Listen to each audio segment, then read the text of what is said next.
Embracing failure truly is a key to success. And I'm a mindset coach, so hear me out. Okay, I'm not gonna say it's the key, but it definitely is a key. And we're gonna get real practical. I'm gonna tell you a story that I actually went through, and it was near the end of Q1. And I was realizing like my goals, at least 3 to 4 of them, they just weren't gonna happen.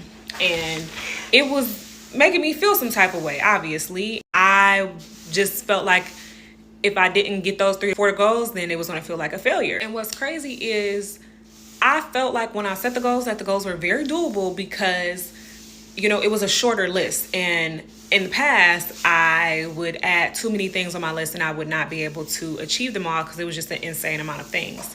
And I thought I was doing better and that I was going to be able to do it this year. And that clearly was not the case. So I just kept sitting with myself and was like, why do we keep going in this pattern of overpiling the plate, and why does it take so long for you to realize that you've done it? And then it started clicking, like I was just trying to compensate for previous failures. It was like I was almost trying to play like catch up for things that didn't get accomplished in the past, and I needed to prove to myself that I could do it and that I could handle everything.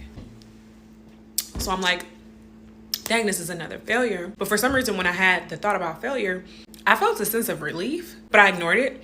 And then I started telling myself the thing that we all tell ourselves, which is like, oh, I don't fail. I just learn. It's not failure is not a thing. Then it was just like, BS.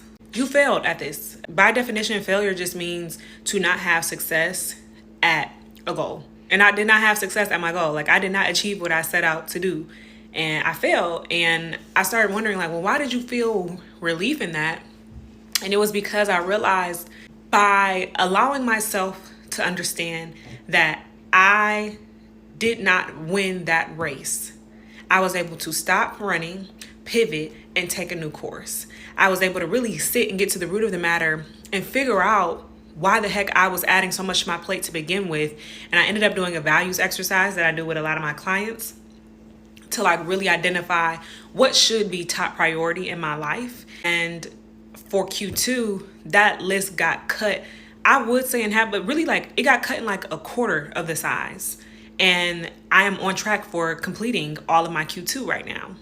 And had I not embraced that failure, I would still be trying to accomplish things that really weren't aligned with me to do in Q1 or Q2, or maybe not even for this year, because they weren't really aligned with what I claimed my values were and my top priorities were in my life.